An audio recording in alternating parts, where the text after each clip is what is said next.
YouTube, what's going on? Wanye Visuals back with a brand new tutorial for you in Adobe Premiere Pro. I'm going to be showing you how I go about editing music videos. All the music videos that I shoot and edit, this is how I go about my workflow. I have a lot of requests for this video. It's just people that want to see how I make my music videos. So without any further ado, without holding you guys any longer, let's jump into the intro, and after that I'll dive right into Adobe Premiere Pro 2022 and show you how I do things.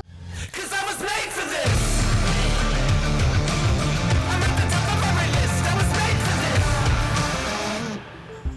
Alright guys, welcome back to the channel. If you're new, please hit the subscribe button, hit the bell so you get notified every time I post a new upload. I make music videos, I do tips, tricks, tutorials, break everything down in a behind the scenes fashion if that's what you're into. I'd love to have you a part of this channel.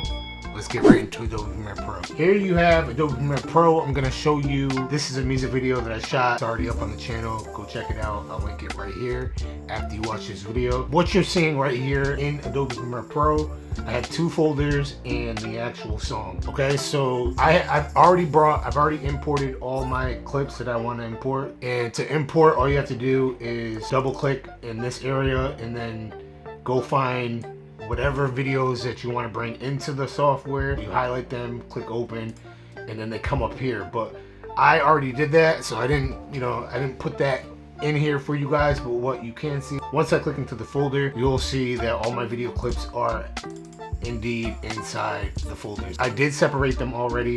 This is my B-roll folder, and then this folder is the A-roll. All the performance shots are separated into this folder, and the B-rolls into this one. And what I'm going to do is rename them. That way I don't get confused. Now I know a lot of other people may do it a different way. I know a lot of other people might color code their clips. It might be a lot easier. I don't do it that way. Like I said, I just separate them from, I look at the time. So if the time is like 2 minutes, I know for sure that's a performance scene. And then if the time is like 8 seconds, I know it's most likely a B-roll. Let's jump. Let me show you how I do it. Let's get right into it. First, before anything, I usually like to get a clip that is 24 frames per second, and that is 24 frames per second. So I'm going to drag it onto the timeline.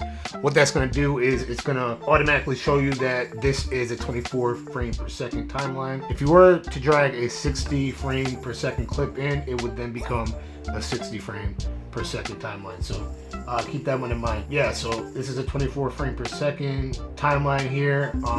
So what I do is after that, I go ahead and I delete that just to make sure that it's 24 frame per second timeline. Then I bring my audio clip on. Then I go back to the performance and I start stacking them up.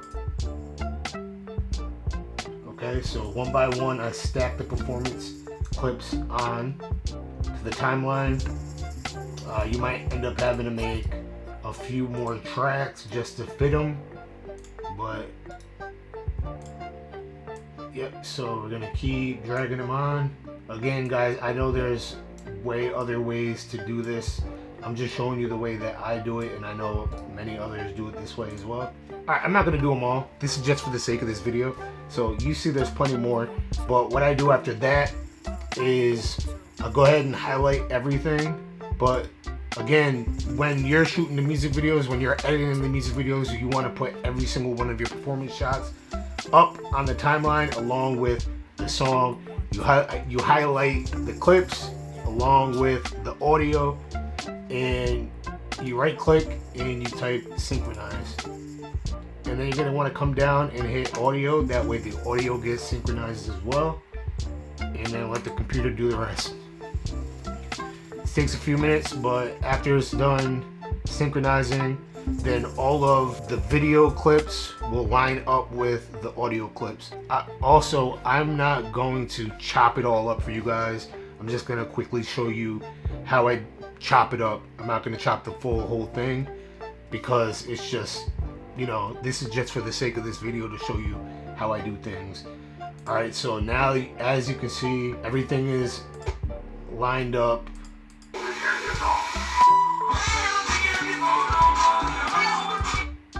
it's you know, it's lagging right now because there's a lot of clips in here. But so what you want to do now, everything is lined up, but you may want to go through, maybe double check. You know, sometimes it's good to double check. But what you're going to want to do now, once this is all synchronized, just go down to all the audio clips except for the main song. Just delete all the audio clips on there. You know, so once that's deleted, it's going to sound a lot better. You know, so now it sounds like the song, and just, you know, like I said, go through, make sure everything is lined up. Yeah, see, it's all lined up.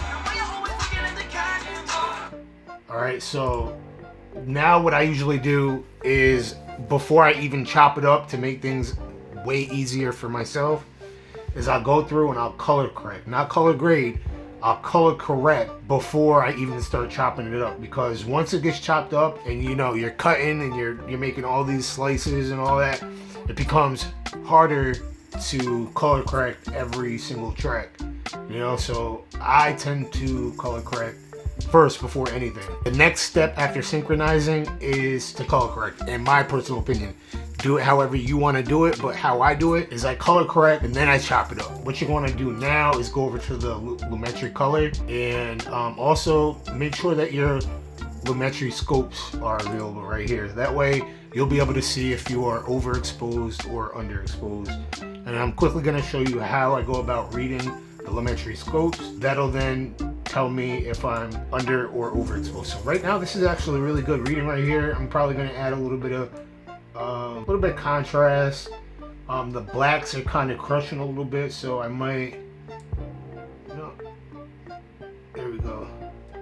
So just make sure that you don't go so far under the 0 line and you don't go so far over the 100 line. And I'm gonna leave the it was exposed, right, so it didn't go too far over, so I'll probably bring the shadows down just a bit. And other than that, I think this is a really good looking exposure for the Lumetri colors. Probably going to bring the saturation up just a bit. And again, you're going to want to do that for every single clip. So what I normally do, again, do it however you want to do it, is I'll copy this track and then I'll go down to the next one, and then I'll paste it and I'll tweak it to how it should look. You know what I mean? So obviously right here, this is a very dark image, so the Lumetri scope is probably gonna pick up that it's, yeah, it's very dark, you see. So I'll probably leave that about right there. And then I might bring up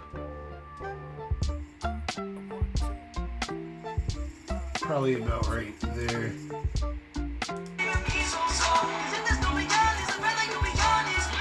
You know, I'm not, I can't say that I'm like some big color grading guru. I'm not.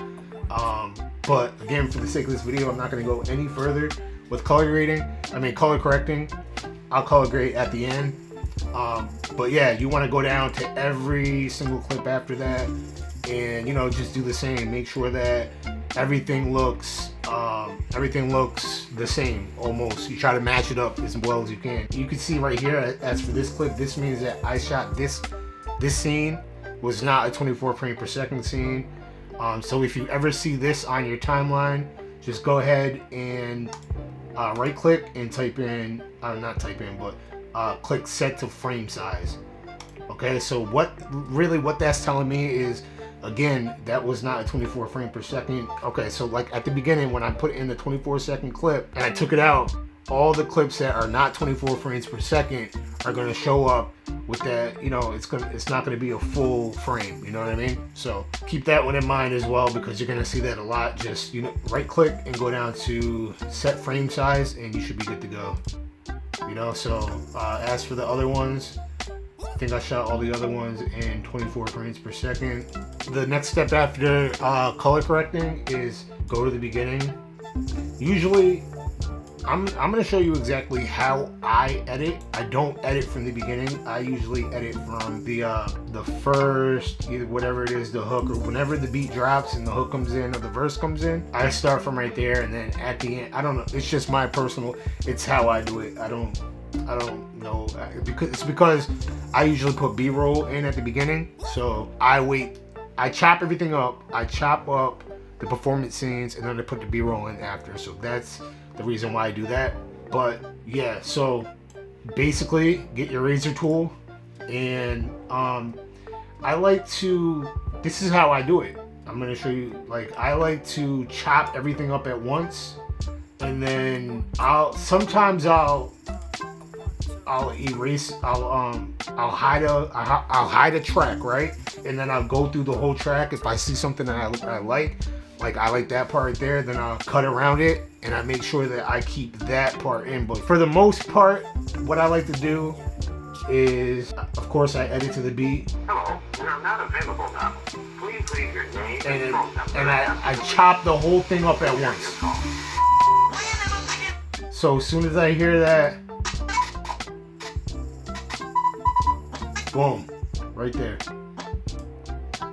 Just chop, get the chopping all the way down. Okay, then you go.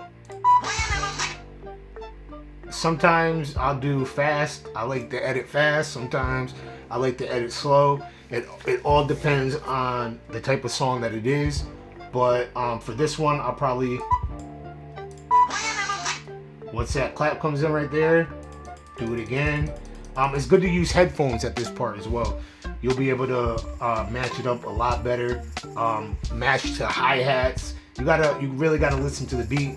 Another thing is, it gets repetitive if you're doing it every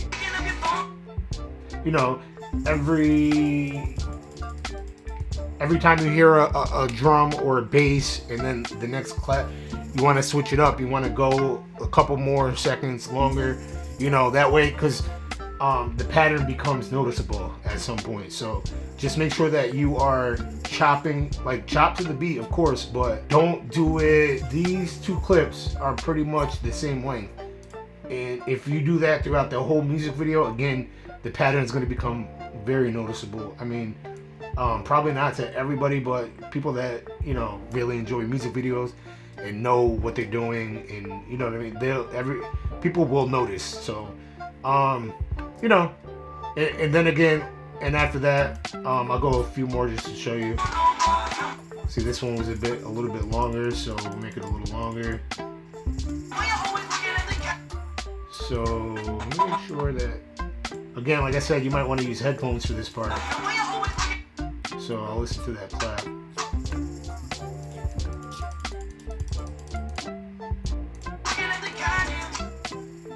So make that one a little longer. And I'll probably make this one smaller, so that way the pattern doesn't look noticeable. Okay, so once you do that all the way through, I go through the whole thing, and like I said, sometimes if I know that I got really good parts, I'll hide each track and watch it all the way through, and see if I say, okay, I want that part, then I'll go down to the track that I see that I like, and then I'll leave that part in, you know what I mean? But for the most part, again, chop it all the way through, and then go through one by one.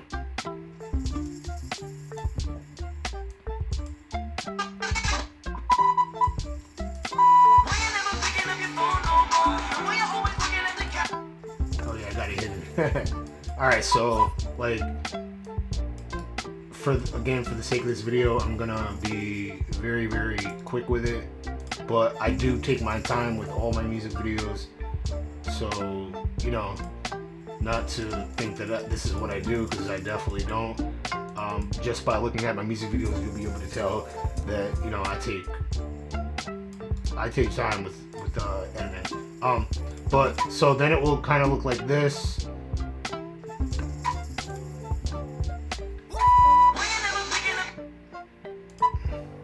Here, what I'm gonna do, just to show you. I'm gonna render some of it out, that way it'll play back, because like I said, there's a lot of clips, a lot of stuff going on here. The processor just can't handle it all. A lot of 4K clips. So yeah, this is what it looks like when you chop it.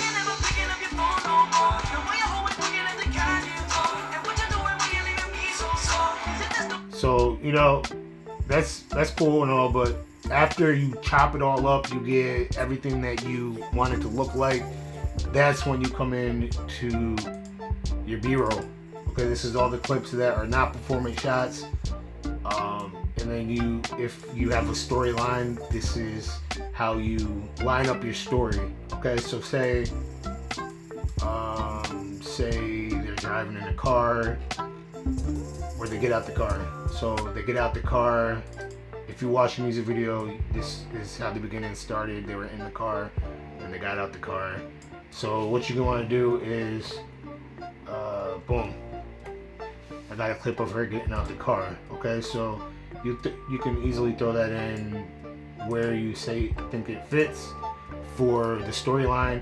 That I shot in 60 frames per second, so that's why you don't see it at full frame. Again, right click and go to set frame size. And yeah, 60 frames per second. You can come down to speed duration and type in 40%. And what that's going to do is slow it down. You can also right click on the clip, go to modify, interpret footage, and bring it to 24 frames per second, and that'll slow it down as well. That's how I usually do it, but I did it this way for some reason. So get where you want it to be, and then say you want it that long. Then we'll get them walking in. She nudges him off of her. Yep, so boom. And then you can put that, you know, anywhere else on the timeline. Just gonna right click. Okay, so boom. We'll make that, again, for the sake of this video, I'll slow it down. Alright, I'm going to render it out again so you can see what it looks like.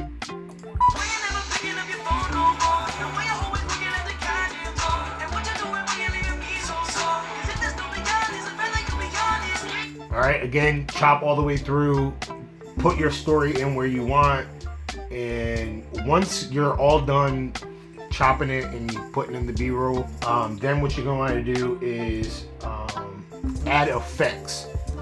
So you go ahead and you add all your effects. What I do is I have a lot of presets that I use.